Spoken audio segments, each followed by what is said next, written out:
Hi అండి. Mister రాక్షసుడు part 43. Rammohan, Gayatri గారి కూతురు శశిరేఖ గారు. వీళ్ళది మొదటి నుంచి కూడా జమీందారి కుటుంబంతో పాటు కట్టుబాట్లకి విలువనిచ్చే కుటుంబం. రామ్మోహన్ గారి తమ్ముడు అతని భార్య యాక్సిడెంట్ లో చనిపోవడంతో శశిరేఖ కంటే పెద్దవాడైన ధనుంజయని రామ్మోహన్ గారి చేరదీసి పెంచుతారు.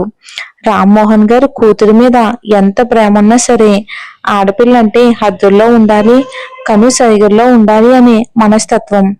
గాయత్రి గారు ఆడపిల్లలకి విలువలు ఎంత ముఖ్యమో ఆత్మాభిమానం కూడా అంతే ముఖ్యం అనుకునే మనిషి.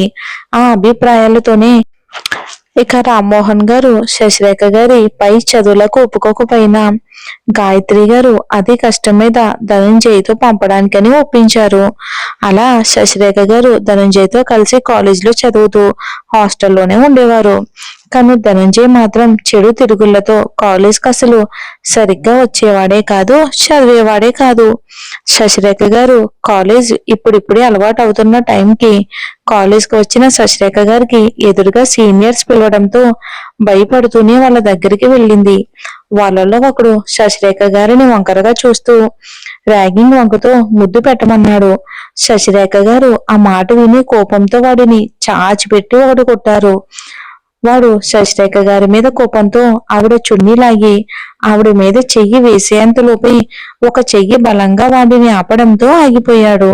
అటు చూసిన అందరికీ సిద్ధార్థ్ గారు కనిపించడంతో శశిరేఖ గారి మీద చెయ్యి వేయబోయిన వాడిని కొట్టి తన వైపు భయంగా చూస్తున్న శశిరేఖ గారి దగ్గరికి వెళ్ళి సిద్ధార్థ గారు నవ్వుతూ ఆవిడ మీద అక్కడే పడి ఉన్న చున్నీ కప్పి సూటిగా ఆవిడ వంక చూస్తూ నీ పేరేంటి అని అడిగారు సిద్ధార్థ గారు.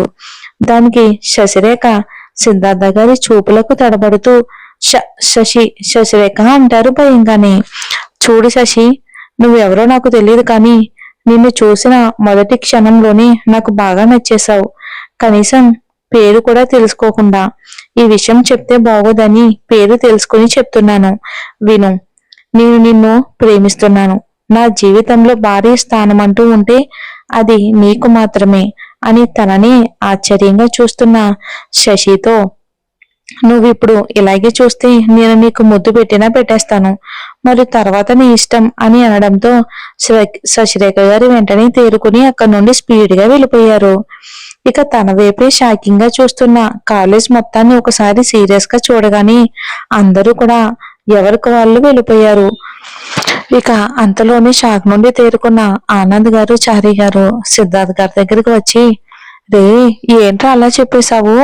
నువ్వు కాలేజీలో జాయిన్ అయిన దగ్గర నుండి నీకు ఎంత మంది ప్రపోజ్ చేద్దామని చూసినా వాళ్ళని కనీసం నీ దగ్గరకు కూడా రానిచ్చేవాడివే కాదు, కనీసం మాట్లాడేవాడివే కాదు.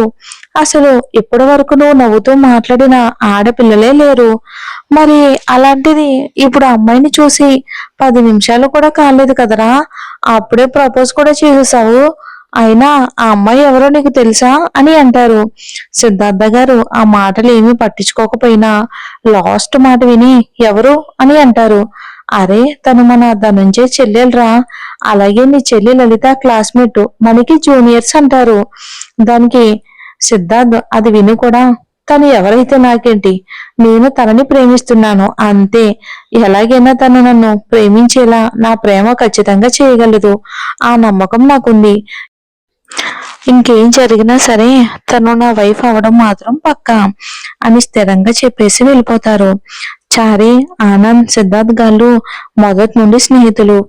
కానీ ధనుంజయ్ మాత్రం తనకంటే ఆస్తిలో తక్కువైన సిద్ధార్థ్ గారు తనకంటే అన్నిట్లో ముందు ఉండడం తట్టుకోలేక, అలా అని సిద్ధార్థ్ గారిని ఎదిరించలేక, ఏమీ చేయలేక వాళ్ళతో స్నేహం అనే ముసుగులో వాళ్ళతో కలవాలి అని చూసిన మిగతా ఇద్దరు బాగానే ధనుంజయ్ని నమ్మిన సిద్ధార్థ్ గారికి మాత్రం ధనుంజయ్ పద్ధతులు అసలు నచ్చేవే కాదు.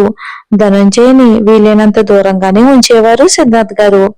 ఇప్పుడు శశిరేఖ గారు ధనుంజయ్ చెల్లెలని తెలిసిన ఆమెను తన మనసులో నుండి తీయటం కాదు కదా, ఆ ఆలోచన కూడా ఆయన రానిచ్చేవారే కాదు సిద్ధార్థ గారు. ఇంకా శశిరేఖ గారు కాలేజీలో ఉన్నంతసేపు ఆవిడ వెంటే నీడలా ఉంటూ ప్రతి క్షణం తనని మాటలతో చేతలతో ఆవిడకి తన ప్రేమని తెలియచేస్తూ ఉండేవారు. శశిరేఖ గారికి చిన్న ఇబ్బంది కూడా రాకుండా ఆవిడ చెప్పక ముందే తెలుసుకుని ఆ ఇబ్బంది ఆవిడికి చేరకుండా చూసేవారు. శశిరేఖ గారికి కూడా మొదటి చూపులోనే సిద్ధార్థ గారు నచ్చినా వాళ్ళ నాని పెళ్లికి ఒప్పుకోరు అని దూరంగా ఉండేవారు.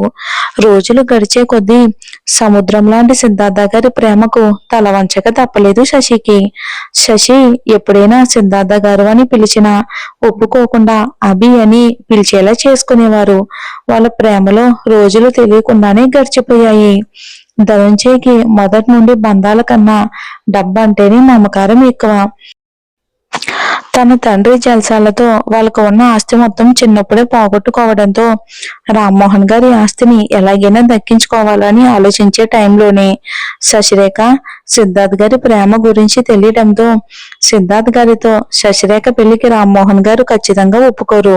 అలాగే శశి సిద్ధార్థ్ గారిని కాకుండా మరో వ్యక్తిని ఎప్పటికీ పెళ్లి చేసుకోదు అని అర్థమై వాళ్ళ ప్రేమ విషయం వాళ్ళ పెద్దనానికి ఎలా తెలియచేయాలి అనుకునే టైంకి ఫస్ట్ లో శశిరేఖ గారి కోసం సిద్ధార్థ గారు కొట్టిన వ్యక్తి కాలేజీలో తన పరువు పోవటానికి కారణం శశి అని భావించి ఆవిడ్ని తన కాళ్ళ కింద ఉంచుకోవాలి అని శశిని పెళ్లి చేసుకోవాలి అనుకున్నట్లు ధనంజయ్కి చెప్పాడు ఆ వ్యక్తి.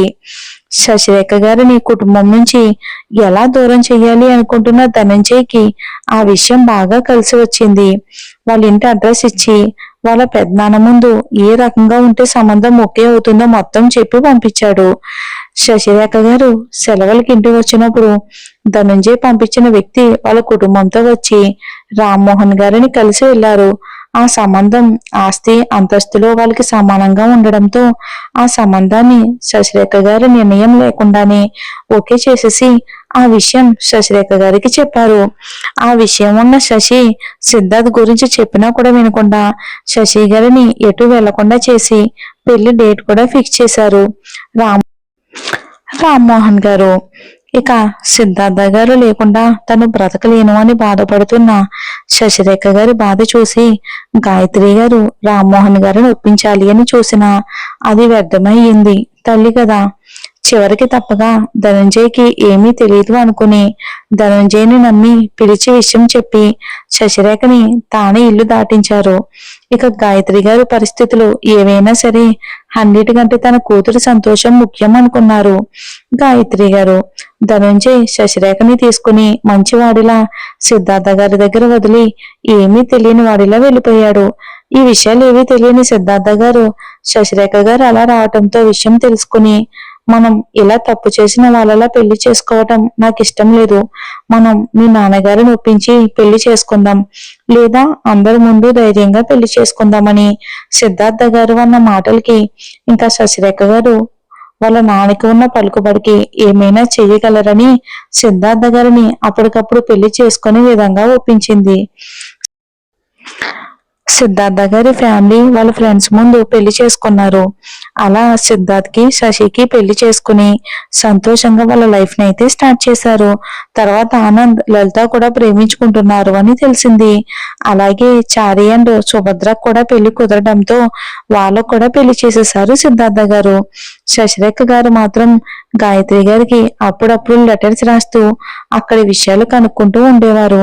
శశి వెళ్ళిపోయిన తర్వాత రామ్మోహన్ గారు శశి మీద కోపంతో తన పేరు ఎత్తినా సహించేవారే కాదని, ధనంజయ్కి తమ దూరపు బంధువైన సునంద గారితో పెళ్లి జరిగిందని అక్కడి విషయాలన్నీ తెలుసుకునేవారు. శశి వాళ్ళ అమ్మ నాన్న గురించి బాధపడుతున్నప్పుడల్లా సిద్ధార్థ గారు అంతకు మించిన ప్రేమతో ఆవిడ్ని మురిపించేవారు ప్రేమగా. ఒక్క క్షణం కూడా ఆవిడ కంటతడి పెట్టుకునే సిచ్యువేషన్ రానిచ్చేవారే కాదు సిద్ధార్థ గారు. శశిరేఖ గారు అంత ఆస్తిలో పెరిగిన కలగని సంతోషం సిద్ధార్థ గారు తన ప్రేమతోనే పంచేవారు. అలా కూడా కాలం గడుస్తూ ఉండగానే లలిత గారికి విరాజ్ పుట్టిన తర్వాత చారి గారికి ఆకాష్ పుట్టాడు. శశిరేఖ, సిద్ధార్థ్ గారు వాళ్ళకంటే ముందు పెళ్ళైన పిల్లలు పుట్టకపోవడంతో బాధ ఉన్న విరాజ్ ని చూసుకుంటూ వాళ్ళ బాధని మరిచిపోయేవారు. విరాజ్ కూడా అత్త మామ అంటూ వాళ్ళ వెంటే తిరిగేవాడు.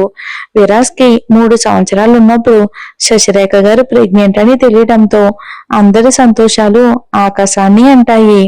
ముఖ్యంగా సిద్ధార్థ గారు బిడ్డ పుట్టకముందే ఏంజెల్ ఏంజెల్ అంటూ తను పుట్టక ముందే కూతురు అని ఫిక్స్ అయ్యి శశిరేఖ గారికి వాళ్ళ అమ్మ అంటే ఉన్న ప్రేమను చూసి ఆవిడ పేరు తనకెంతో ఇష్టమైన విరాజ్ పేరులో సగభాగం కలిసి వచ్చేలా గీతిగా నందన ప్రియాని పెట్టాలి అనుకునేవారు.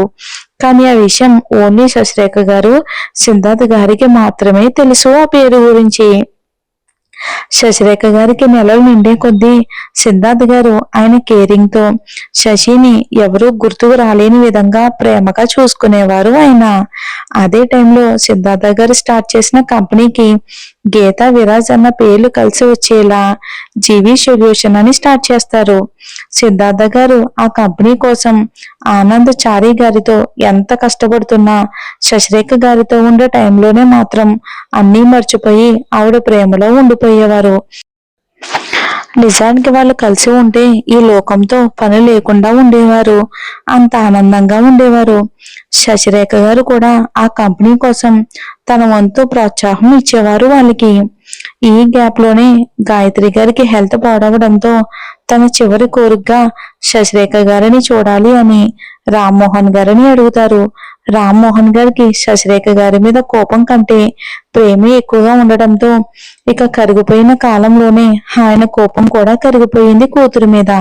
ఆయన వెంటనే ధనంజయని పిలిపించి విషయం చెప్పి ఇక అలాగే తన పేరు మీద ఉన్న ఆస్తి అంతటినీ కూడా శశిరేఖ గారికి వాళ్ళ పుట్టే పిల్లల పేరు మీద రాసి వాళ్ళకి ఏదైనా జరిగితే ఆ ఆస్తి అంతా కూడా ట్రస్ట్ కి, అనాథ ఆశ్రమాలకు చెందే విధంగా రాసినట్లు చెప్తారు. ఇన్ని రోజులు ఎప్పటికైనా సరే ఆస్తి తనదే అవుతుంది అని ఆశతో ఉన్న ధనంజయ్ని ఈ విషయం అతడిలో ఉన్న క్రూరత్వాన్ని మేలుకునేలా చేసింది. ఈ రోజు రేపు అంటూ రామ్మోహన్ గారిని మభ్యపెట్టి సిద్ధార్థ్ గారు, ఆనంద్ గారు లేని టైంలోనే శశిరేఖ గారికి ధనంజయ్ ఫోన్ చేసి గాయత్రి గారి సిచ్యువేషన్ చెప్పి రమ్మన్నాడు. అదే రోజు ఫంక్షన్ కి వెళ్లారు జానకి, రఘురామ్ గారు. విరాజ్ కి ఫీవర్ తో కళ్ళు తెరవకుండా ఉన్నా కూడా లలిత గారు తోడు వస్తానని చెప్పినా విరాజ్ దగ్గర ఎవరో ఒకరు ఉండాలని జాగ్రత్తగా చెప్పి వెళ్ళొస్తానని చెప్పింది. సిద్ధార్థ గారికి కాల్ చేసినా సరే ఆ టైంలో ఫోన్ కలవకపోవడంతో ఒంటరిగా వాళ్ళ ఊరికి వెళ్ళిపోయారు. అలా వెళ్ళడమే శశిరేఖ గారు చేసిన పెద్ద తప్పు. కానీ ఆవిడకి అప్పుడు అది తెలీదు ఎందుకు పిలిపించాడు అనేది. శశి వెళ్ళేసరికి వాళ్ళ అమ్మతో పాటు రామ్మోహన్ గారు కూడా రక్తపు మడుగుల్లో ఉండడం చూసి పరుగున వాళ్ళ దగ్గరికి వెళ్లేంతలోపే ధనుంజయ్ మనుషులు శశిని బలవంతంగా పట్టుకుని ఆపేశారు. ధనుంజయ్ శశిని రమ్మని చెప్పాక ఏం చెయ్యాలో తన మనుషులకి చెప్తూ ఉంటే అది విన్న రామ్మోహన్ గారు ధనుంజయ్ని పట్టుకుని గట్టిగా నిలదీయడంతో తన మనుషుల దగ్గర ఉన్న కత్తితో ఆయనని గట్టిగా పొడి చేశారు. ఆయన్ని తల్లిలా పెంచారు అన్న మమకారం కూడా లేకుండా గాయత్రి గారిని కూడా పొడి చేశాడు ధనుంజయ్. శశి అదే టైంకి రావడంతో వాళ్ళ దగ్గరికి వెళ్ళబోతూ ఉంటే బలవంతంగా ఆపేశాడు ధనుంజయ్.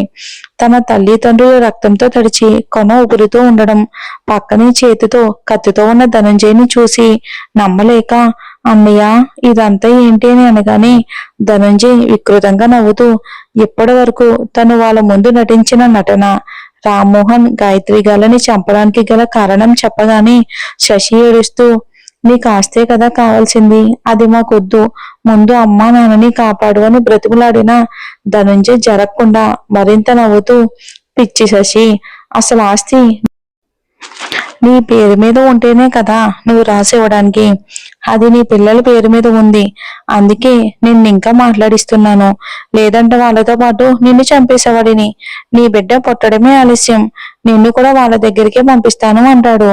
శశిరేఖ గారు అది విని కోపంగా నా బిడ్డ బయటకు వచ్చేలోపు నా అభి నా కోసం ఇక్కడికి వస్తాడు, తను నిన్ను చంపేస్తాడు అంటుంది. అది విని ధనంజయ్ వెట్టకారంగా నవ్వుతూ ఉంటాడు.